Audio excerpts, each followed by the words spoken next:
Right, okay, we're going to start again. Well, I really enjoyed watching that film again. That's my 5th time of watching it now. So, a few questions that I've, I'd be quite interested to know, Robin. What got you going initially? What was your, what kind of set you off on that path of filmmaking? What was on that particular theme, or filmmaking generally? Generally.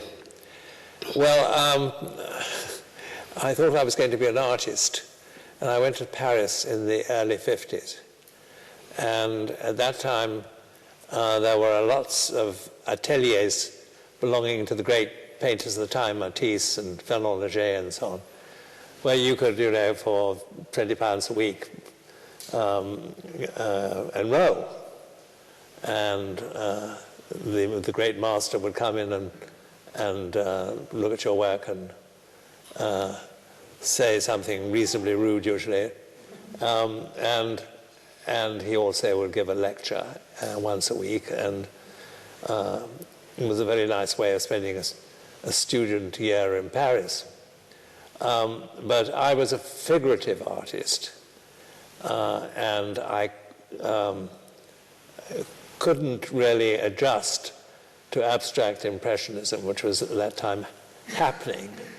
I mean, obviously we'd had impressionism for decades, but the thing of taking scrambled eggs and throwing them at the canvas didn't particularly appeal to me. So you couldn't get yourself arrested as a figurative artist at that time, either in New York or in Paris or London. So moving to films seemed like something that might work for me. So I started to do that with the National Film Board of Canada, which was a marvelous documentary company, hugely well funded by the Canadian government, and with every conceivable facility that you wouldn't find in a film school anywhere, even today. And I was lucky enough to work with them for, I wrote and directed for them. And it took me all over Canada and finally down to New York, where I went into television. And it's always been a strange thing that Americans always want to give English people sort of classic work to do, I was always dying to do Route 66 and found myself doing Shakespeare or the Ramayana in India or something like that. And it was rather frustrating in a way.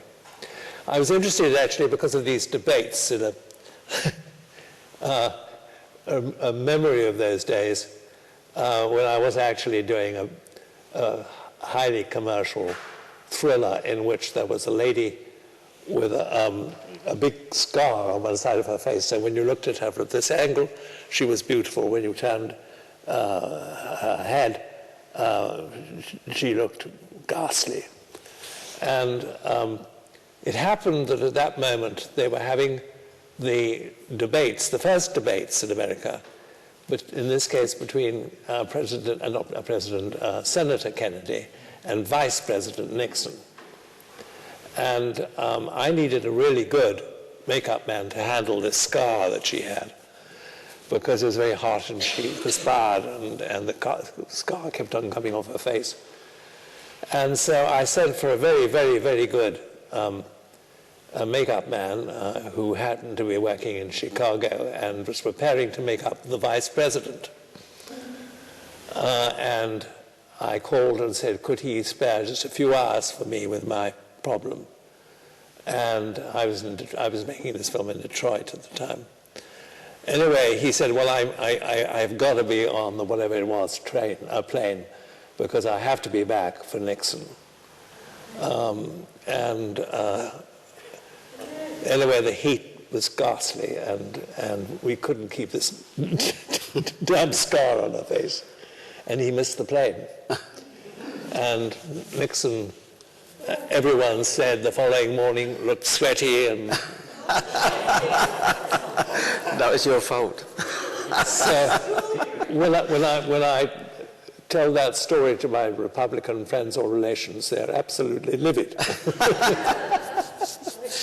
And one thing I know that, we've talked about this before, but when you're in America, I think it was in America, when you were doing commercials, things like that, and you did, was it a cigarette commercial with Marilyn Monroe? Yes, well, sort of. I worked with a wonderful photographer, whom some of you may have heard, called Richard Avedon, as my cameraman. Well, he wasn't cameraman exactly, but he lit everything, and we took care of the technology, because he was, as you know, a stills cameraman, not a stills photographer, not a movie cameraman, but a wonderful photographer and an extremely nice man. Anyway, he and I occasionally did commercials together, and the reason why we did commercials, you may well understand, is that we made about 10 times as much money as in any other medium, because commercials were made at cost plus 40%. So whatever the budget came to, we simply added 40 at the end, and very nice it was. Anyway, we were making a commercial for Spring cigarettes. It was, cigarette advertising was still allowed. And the idea was the whole thing should be like a Greek vase, or vase as my clients called it, and a series of figures were following each other, trying to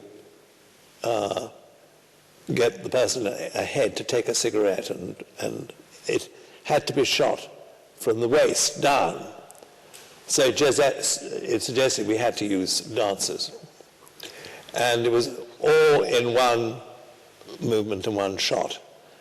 And while we were at this meeting, Richard said, and I think we should shoot it in slow motion. And so I thought, oh God, because it actually meant that we had to take 3 times as far to produce the slow motion as if we were just shooting an ordinary dance. And I cast the most brilliant black dancer. We're talking before the Civil Rights Act went through, or even its great hero was shot. It was quite early on. And the people who owned the cigarette company were called Lorillard, and they were from the South, very much from the South. And they left the casting of their heroine to me. And so I had this gorgeous black girl in golden tights. So you couldn't tell that she was black. And she wore long white gloves, with her dress which had panels. And when they came on, I'm sorry, I actually added that in order to shoot this huge long shot, we had to have the largest cyclorama available in Los Angeles. Very, very long. And Avedon, who kept on saying these things which were virtually undoable in the world of film, but okay in the world of fashion photography, he said, there will be no shadows. Well, the largest light that we use in the cinema is called the brute, well called. It's a huge thing, and it stamps on any shadows. And we had about 14 of these in a row for this dance. And we were ready, we rehearsed, and the client arrived. Well, the client was about 14 people from the advertising agency, 14 people from Lorillard. And they said, oh yes, they call the commercial the new blonde in town because of blonde tobacco. And they said, where's our blonde? And there was this gorgeous black girl in corset. It nearly had a fit. So I said, well, you'll never know she's, not blonde because we're shooting her from the waist down. She's a wonderful dancer. She's got golden legs and these gloves. And they said, well, we know she's not our blonde. And Richard said, well, I tell you what, we'll get Marilyn to come along and make blonde noises. Marilyn had just done that wonderful film with Yves Montand, and also, by the way, Some Like It Hot, where she goes boop, boop, de boop. So she came to the studio in New York, his studio, and we had a day of her going boop, boop, de boop. And almost the whole of the advertising agency, almost the whole of the L'Oreal staff, sitting on little golden chairs with their mouths open. And when she came in, I thought she was a cleaning lady. She wore a sort of, I don't know, nondescript scarf over her hair. But the moment she spoke, you knew who she was. And she did the noises for us, and that is the only time she ever appeared in a commercial. By the way, the cigarette didn't go. Fascinating, yeah, amazing. Anyway, to get on to the film, I mean... Our film, yeah. I learnt a lot doing the film. I learnt a lot about the business of making films, which I never realised, I mean, mainly through you, just how difficult it is to get a film up and running. And I think that is an amazing achievement to get that, because it was quite a long process, wasn't it? From, you know, getting the idea to actually starting shooting it. Well, if we didn't have to finance it, it wouldn't be too difficult. No, that's right. But financing is enormously difficult, and it's complicated by the fact that in Britain, those films that are not financed by the Americans, and a very large proportion are just financed by the American studios, have to be financed, well, they don't have to be, but usually are, by immensely complicated tax arrangements, so that people put up money, you know, to save taxes.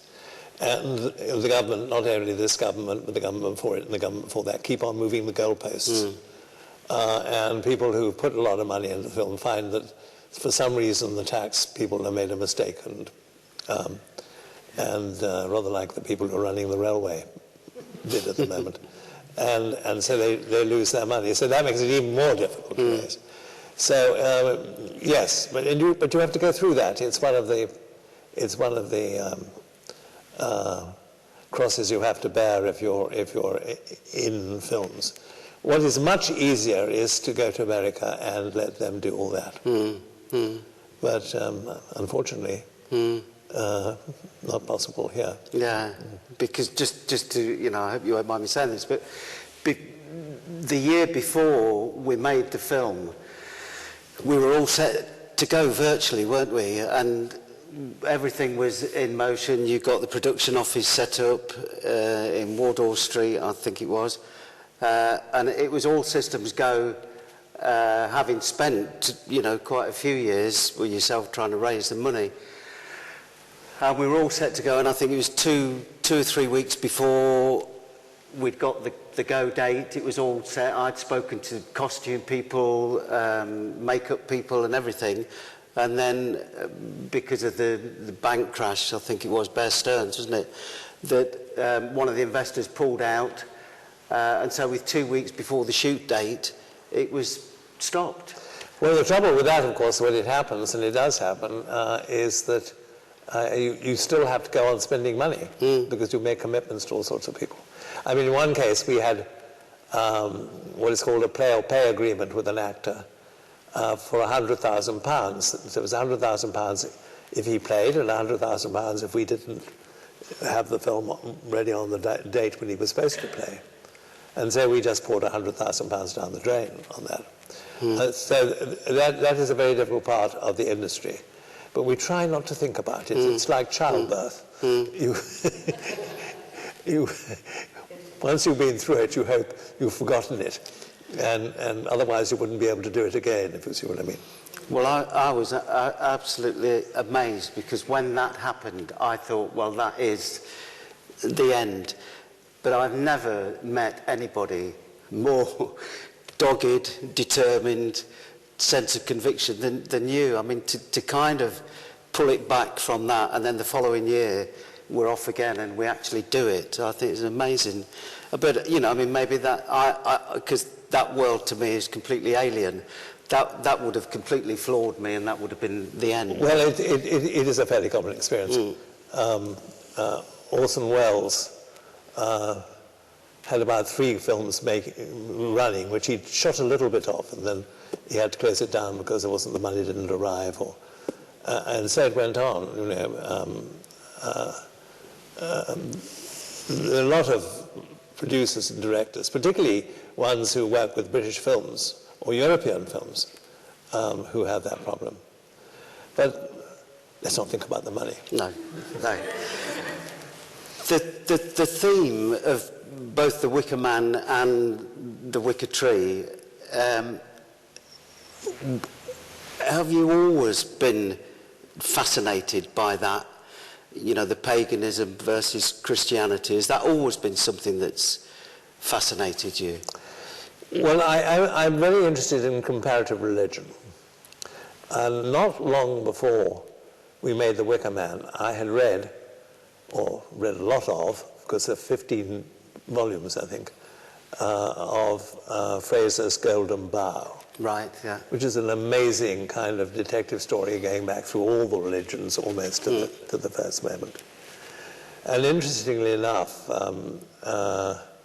Apocalypse Now, if any of you have seen that extraordinary film, Coppola has Brando. They go up the Mekong River, and the Americans are wiping out various villages on the way, and the marvelous scenes in which the helicopters charge at their enemy to the sound of the Ride of the Valkyries.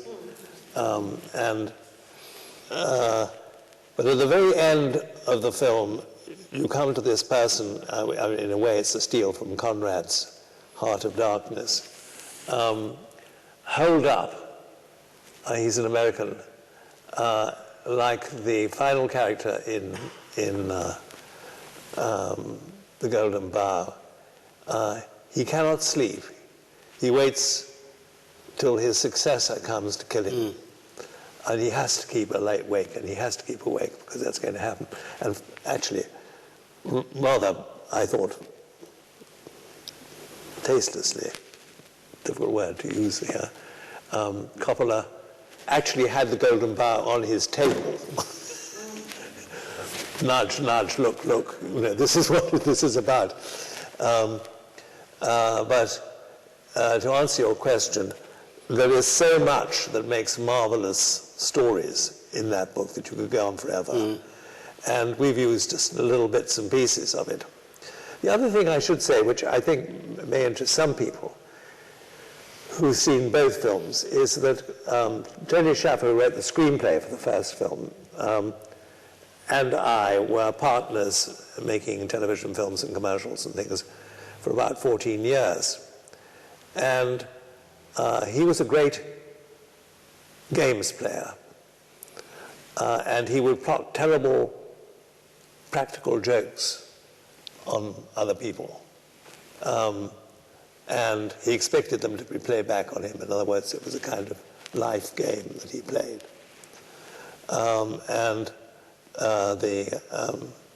The master of this in our particular circle was Stephen Sondheim, you know, the songwriter.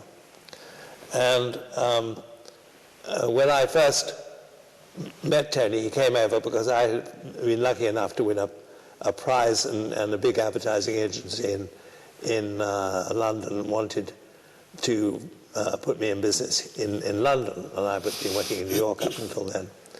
And so they sent him to be my producer and salesperson. And when he arrived, he came to my apartment block just off Park Avenue in New York. And those apartment blocks have a doorman, sometimes two doormen, an elevator man and a back elevator man, and all these people who make sure that someone doesn't come bursting through your door with a gun. I mean, it's a sort of whole profession in New York. And what they would never do is let somebody in who they didn't have a good reason to let in. So I was astounded when I heard a knocking on my door, And I opened the door and saw Tony Schaffer. And by the way, he subsequently wrote Sleuth, which is one of the great games playing. And I said, "Who are you?" And he said who he was. I said, "How the hell did you get in here?" He said, "I told them I was CIA, and I was investigating you as a comsimp, because it was the time of the McCarthy hearings." Now, to be actually convicted of being a comsimp would have got me out of the apartment, in 5 minutes. And so I was furious. And finally, I dragged him in front of, I don't know, the head porter or somebody, and he said I was just joking. Well, we know Mr. Hardy is not a comsimp. So that was the first game he played on me. And over the years, we played a whole series of games against each other. And they, in many ways, are the genesis of these films.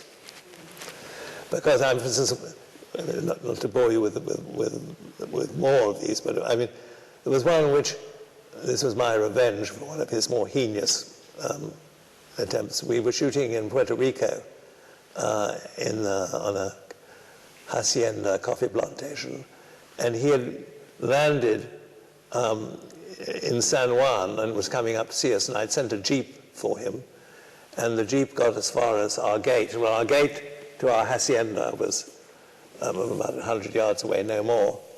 And I had waiting for him a farmhand with a mule. And I was taking advantage of the fact he saw the short-sighted. And he couldn't, of course, see the hacienda up the drive, but we could see him.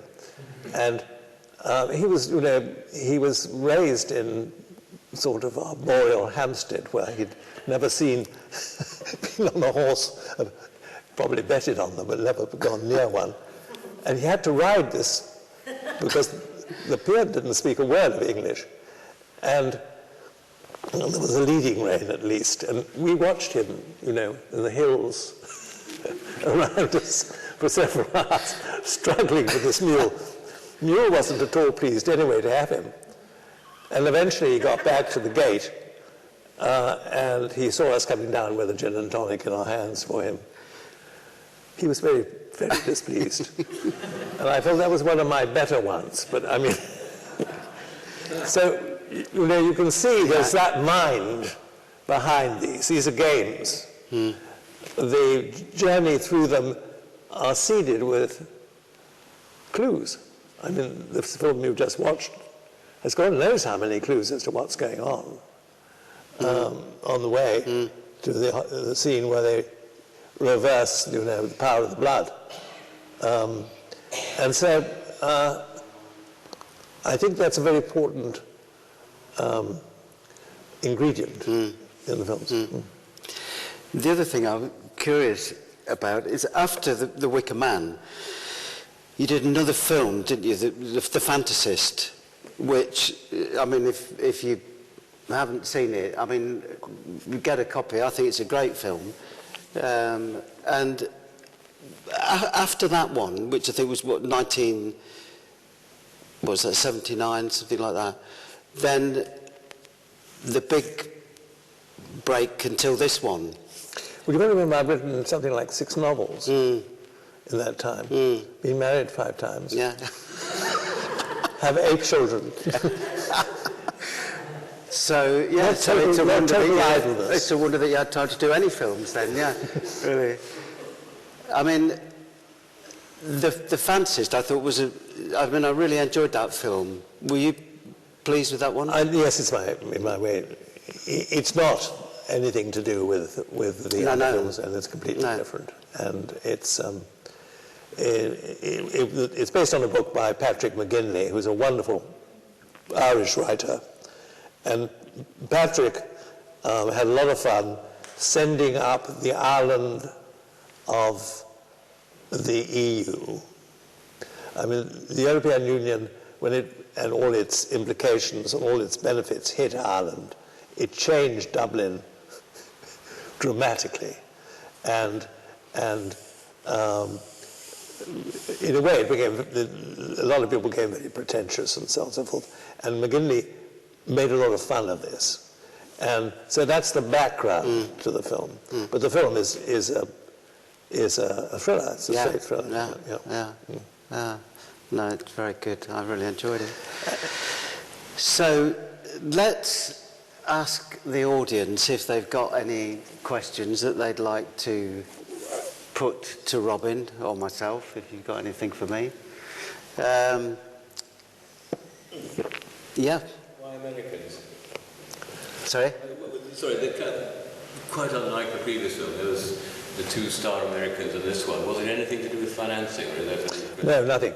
No, nothing to do with Americans. It's really that the United States, which obviously I know very well, is probably the most, I mean, if Saudi Arabia is the center of the most retrograde form of Islam, the southern states of the United States, the same thing could be said about Christianity.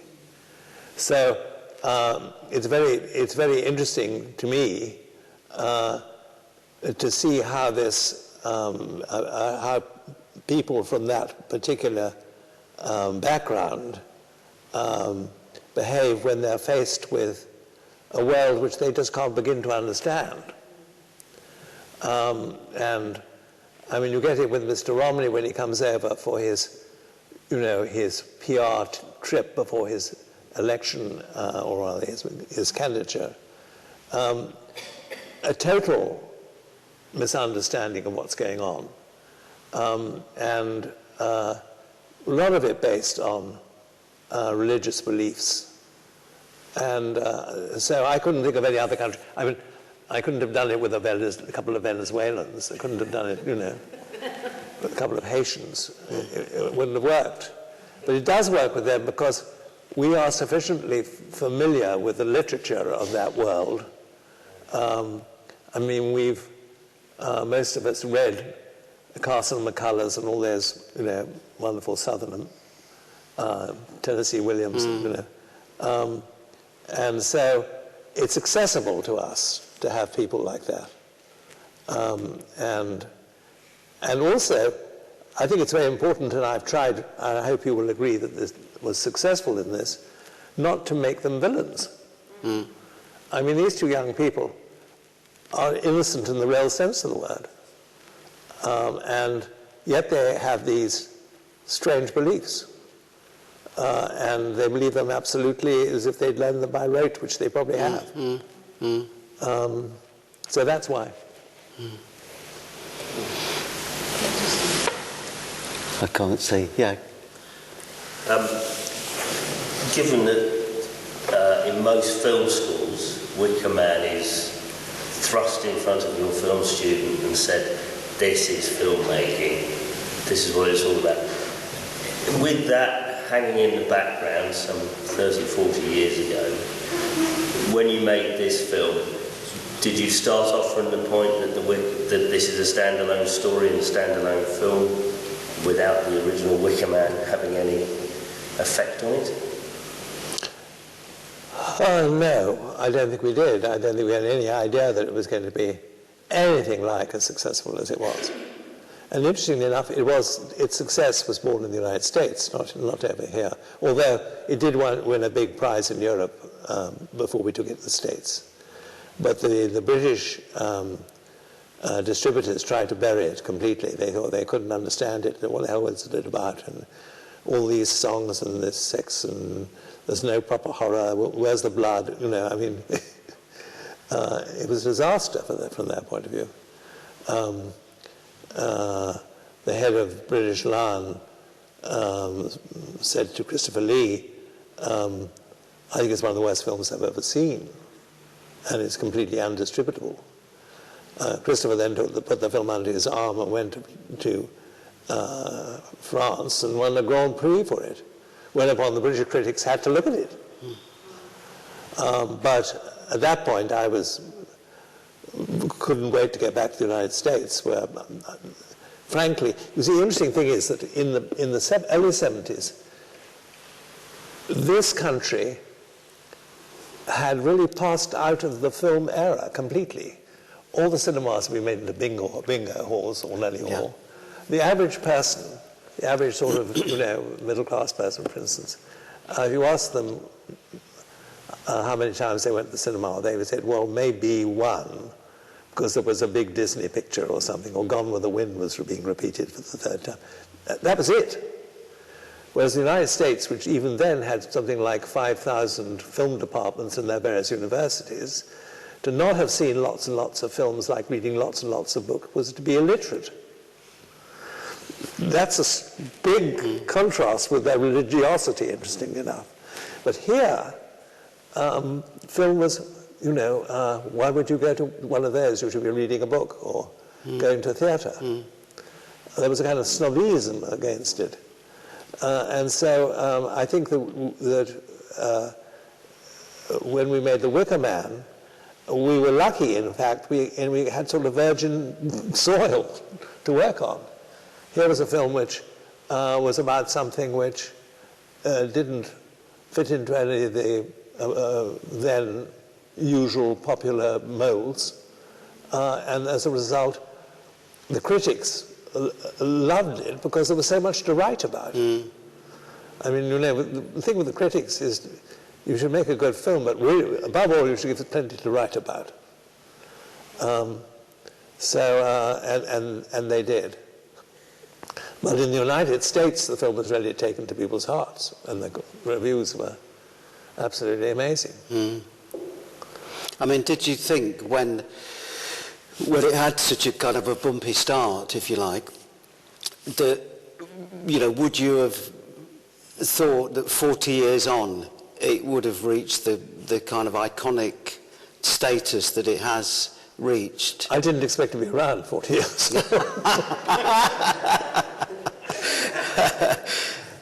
I mean, because that is incredible, isn't it? I mean, like, slow starting, bumpy, but now it's... Well, yes, but you see, it had a full life in the United States all those years, and here on television it was being repeated pretty often. At least I wasn't here, but I'm told that was the case. When DVD arrived, well, it was video before DVD, it was a natural kind of bestseller, and it remained so. I mean, just, like a personal story. I mean, when we first met and worked together, which I was trying to work it out, I mean, it's probably 20 years when I did my first job with you, and the producer said to me, it was, in fact, a training thing for Security Corps, and the producer said to me, we've got a big shot film director, his words, not mine, big shot film director directing this, and I was playing the lead in this film, and so I said, don't tell me what he's done, because I don't want to be intimidated by that, I don't want to know, so tell me after, when we've finished.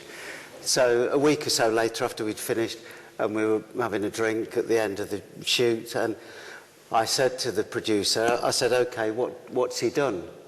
And he said, The Wicker Man. And this is my ignorance. And I said, never heard of it, which was true. I then went and managed to get a copy, and I'm glad that I hadn't known that when we were doing it, because I think I would have been like this. But so I was glad, and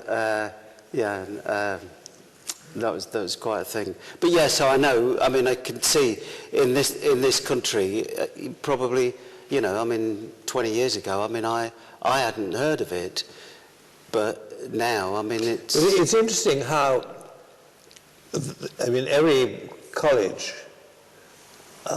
university in this country has a media department now. Film is treated very much like literature, you've seen Branner's films and you can comment on them the same as you comment on, I don't know, Jane Austen or something like that in English lit. It's caught up to some degree. I'm exaggerating, but you can see what I mean. And as a result, television, I mean, I personally think that, and this is very interesting for me because I think a film like you've just seen is a short story. It's not a novel.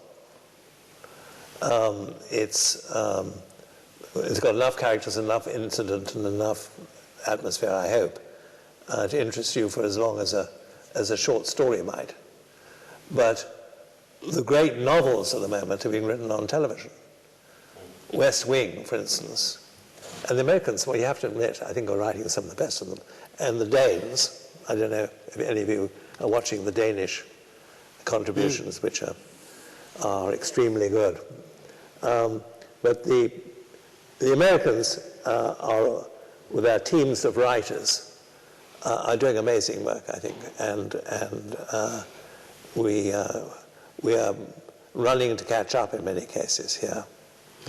But I'm no doubt we will catch up because we have wonderful writers too. I was very interested in your depiction of the mummified or embalmed corpses of the former queens of the May, because I have witnessed personally in Ghana, in West Africa, a funeral in which the corpse was exhibited in a very similar, well, an identical manner actually, enrobed like a bride, if you like, waiting to meet death. And she was greeted by members of the family, the extended family, and by complete strangers such as myself. I was lucky to be invited.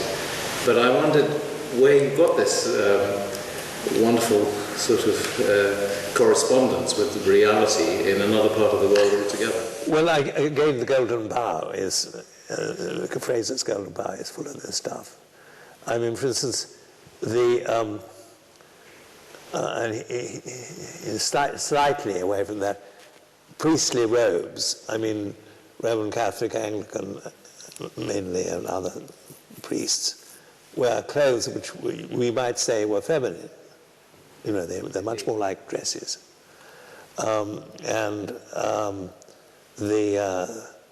The Aztecs used to kill a girl, again, probably the most beautiful, the cleverest, and the most loved girl, because this question of having a victim who is most likely to be acceptable to the gods. And they skinned her, literally skinned her, and the priest would wear her skin.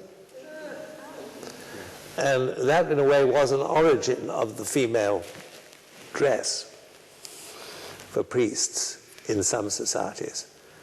I mean, I'm sure it wasn't something that St. Peter was sending out as an advisory for his successors, but there is a tradition of that. And all over the world, it's rather like the wheel, except I think Peru, being invented coincidentally in different parts of the world, almost simultaneously. And in religion, I think the same kind of idea as well. We're all human. We all are credulous in different ways. We all fear. I mean, the speech I've given to the laird, where he says, and I think, we living in effect, we're living in northwest Europe, where the shortest day, the sun sets, and how are we to know that it's going to go on rising again and again and again? Well, our ancestors didn't know, for sure. And the difference between their winter and their summer and their longest day was huge. And they must quite naturally have thought there must be some agent somewhere, whether up there or down there or wherever, who made sure that the sun went on coming up. And so the speech that the lad makes to the journalists is not so ridiculous, really, about the sun. I think we're going to have to wind it up now, but just on a kind of a lighter note, I'd just like to recount a little anecdote involving Robin and myself. we both lived in Mells. Robin still does, I don't anymore. And it's just to illustrate how life imitates art, if you like.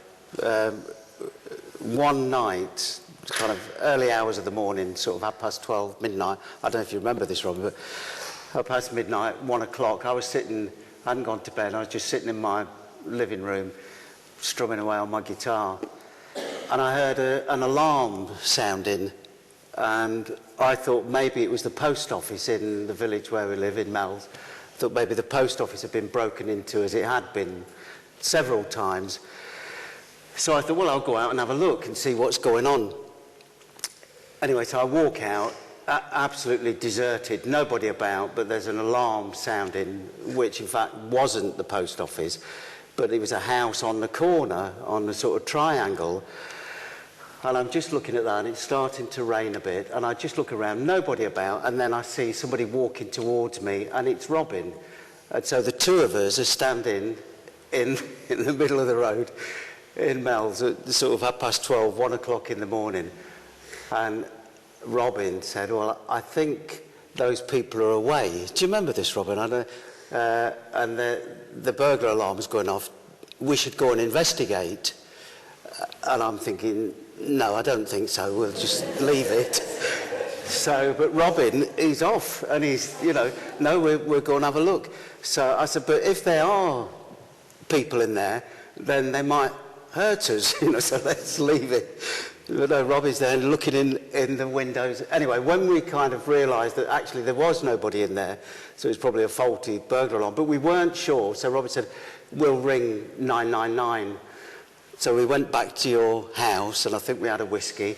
And anyway, then Robin rang 999, and he's on the phone, and he's saying, yes, I'd like to report a suspected burglary in the village where I live. And they said, yes, and it's Mells, the village of Mells, yes. So I think you should send a police officer to investigate. And then, obviously, they said, what's your name? And Robin said, yes, my name, Hardy, Robin Hardy.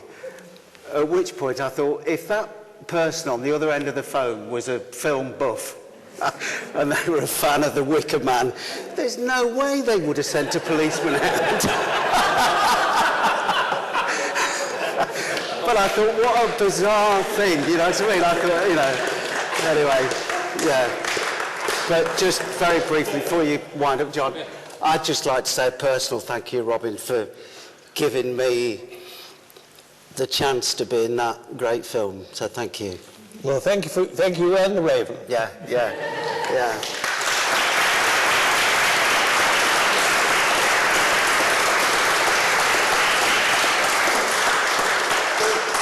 Robin, thanks very much for putting together a very interesting evening tonight. We've been absolutely fascinated by your tales of filmmaking together.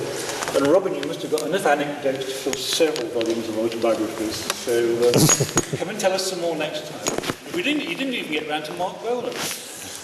No, that's true. Thanks for showing the film, and we're all quite relieved to see it wasn't too mainstream. So thanks for both of you for putting your time. Great, thank you. Thank you.